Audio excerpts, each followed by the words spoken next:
하나님께서 천지를 창조하실 때는 거룩한 성도의 나라를 목적으로 창조하셨습니다. 이 목적을 달성하기 위해서 시대에 따라서 구속의 역사를 진행하셨습니다. 하나님께서 주고자 하시는 셋의 영광을 다시 인간이 누리도록 성경 전체에 걸쳐서 시대에 따라 구속의 역사를 기록하게 하셨습니다. 이번 영상에서는 하나님의 7시대에 대해서 알아보도록 하겠습니다. 첫 번째는 양심시대입니다.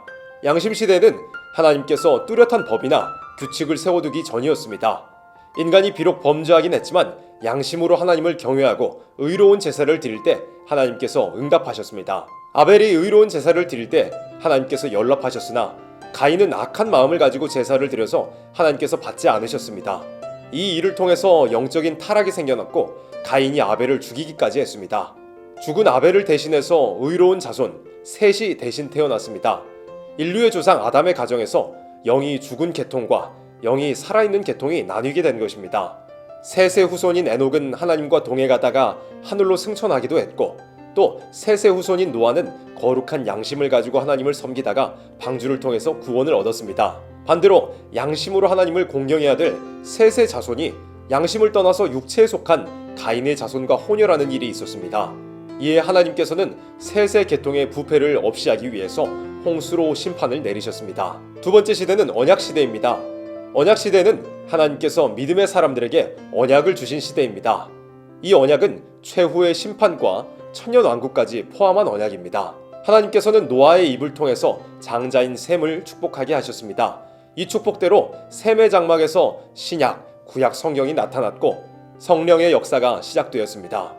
그리고 인류 마지막 시기에는 창대해진 야벳 자손도 결국 셈의 장막에 거하게 하실 것이라고 말씀하셨습니다. 또한 하나님께서는 아브라함에게 내 씨로 말미암아 크게 성하여 하늘의 별과 같고 바닷가의 모래와 같게 하리니 라고 말씀하시면서 민족적인 언약을 세우셨고, 내 씨로 말미암아 천하 만민이 복을 얻으리니 라고 말씀하시면서 세계 민족적인 언약을 세우셨습니다.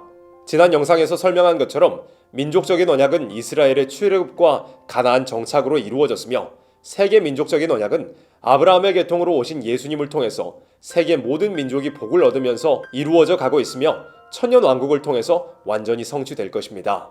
특별히 아브라함의 손자 야곱에게는 땅의 축복을 말씀하셨고, 아직 완전히 성취되지 않은 이 언약은 주님께서 재림하신 이후에 이 땅에서 이루어질 천년왕국을 통해서 성취될 것입니다. 세 번째 시대는 율법시대입니다. 율법시대는 아브라함에게 언약하신 민족적인 언약이 성취되는 시기였습니다. 출애굽의 과정에서 율법과 계명을 가르치셨고 약속의 땅에 살면서 지켜야 할 것들을 명령하셨습니다. 이 전 시대에는 하나님께서 개인적으로 역사하셨지만 율법시대부터는 성경을 기록하게 하셨고 또 체계적인 법과 교회를 세우도록 하셨습니다. 이스라엘 민족을 위해서는 제사법과 성전 도형법, 선민행정법을 주셨습니다. 이 법들은 율법시대 이후에 있을 예수님의 속죄와 신령한 교회의 그림자와 예표가 되었습니다.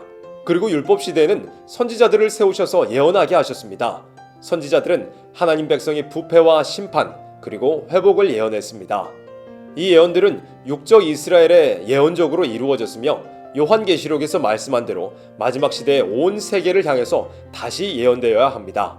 이 율법시대는 예수님께서 말씀하신 바와 같이 세례 요한이라는 선지자를 마지막으로 마무리됩니다. 네 번째 시대는 은혜시대입니다. 모세의 글과 선지자들의 예언을 따라서 독생자 예수님께서 성육신하셔서 영원한 속죄를 완성하셨고, 이때부터 은혜시대가 시작되었습니다. 율법의 모든 요구를 예수님께서 십자가로 이루셨고, 인간은 생명의 성령의 법으로 죄와 사망의 법에서 해방을 받았습니다. 예수님의 몸인 신령한 교회가 세워졌고 성령을 통해서 하나님의 백성이 중생을 받게 되었습니다. 세계 인류가 누구든지 독생자의 십자가를 믿는다면 구원을 얻게 되는 시대가 된 것입니다. 그리스도께서 친히 이 땅에서 역사하신 이후에는 사도들을 비롯한 하나님의 종들을 통해서 세계 만방에 복음이 전파되어 교회가 세워지도록 역사하셨고 또 신약 성경이 기록되도록 역사하셨습니다. 은혜시대의 역사는 예수님께서 이루실 마지막 성도의 나라를 위해서 씨를 뿌리는 시대라고 할 수 있습니다. 다섯 번째 시대는 환란시대입니다. 공의의 하나님께서 성도의 나라를 이루기 위해서 악을 없애는 심판을 하시는 시대입니다. 예수님께서 말씀하신 것처럼 창세로부터 지금까지 이런 환란이 없었고 후회도 없을 무서운 환란입니다.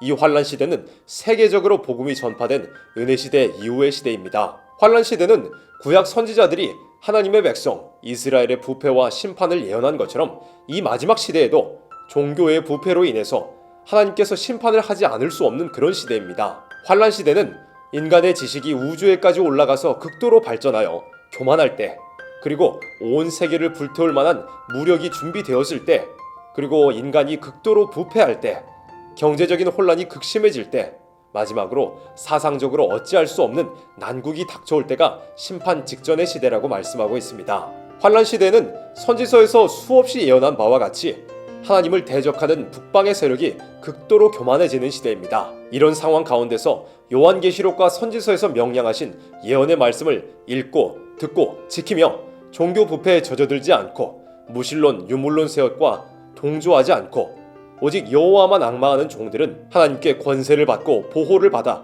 환란을 피하고 예수님의 재림을 맞이하게 됩니다. 반면 예언의 말씀을 지키지 못하고 무신론 공산 세력에게 타협하여 그 사상을 받아들이고 짐승의 표를 받게 되면 무신론 공산 세력과 함께 무서운 심판을 받아서 멸망하고 맙니다.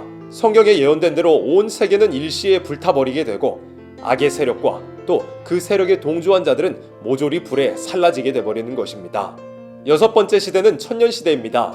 심판 후에 이루어지는 이 시대는 지상에서 이루어지는 시대이며 인간의 범죄로 잃어버린 에덴 동산이 회복되는 것과 같은 그런 시대입니다.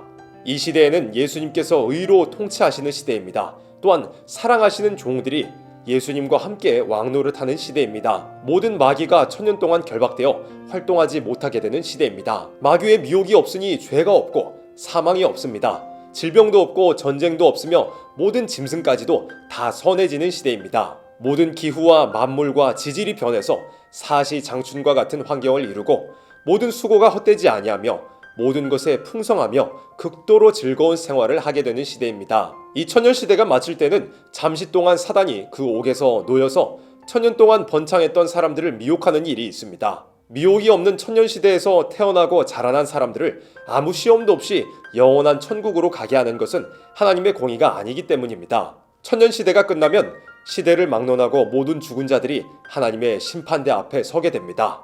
모두가 자기 행위를 따라서 심판을 받고 생명책에 기록된 자는 영원한 천국으로, 기록되지 못한 자는 영원한 불못에 떨어집니다. 이때 사망과 음부도 불못에 던져집니다. 마지막으로 일곱 번째 시대는 무궁안식 시대, 천국입니다. 처음 하늘과 처음 땅이 완전히 사라지고 극도로 아름다운 세계가 이루어지게 됩니다. 무궁안식 시대는 하나님이 친히 동거하시며 영원히 사망이 없으며 만물이 새로워지고 생명수 샘을 마시고 살게 됩니다. 천연왕국에서부터 예수님과 함께 왕노릇하던 사람들이 그 영광을 그대로 가지고 무궁세계로 옮겨와 거룩한 성을 유업으로 받게 되고 백성들도 자기 영광을 가지고 들어가게 된다고 말씀했습니다. 정리하겠습니다. 하나님께서는 시대에 따라서 사람을 구원하기 위해서 역사하셨습니다. 지금은 십자가의 복음이 땅끝까지 전파되었으며 환란 시대에 접어들었습니다. 때와 그 기한은 결코 알 수 없으나 무서운 환란과 심판이 우리 앞에 남아있다는 것은 분명합니다. 예수님께서 명령하신 대로 예언의 말씀을 읽고 듣고 지켜서 환란과 심판을 피하고 천연왕국을 거쳐서 영원한 세계의 영광을 누리시길 기원합니다. 아멘.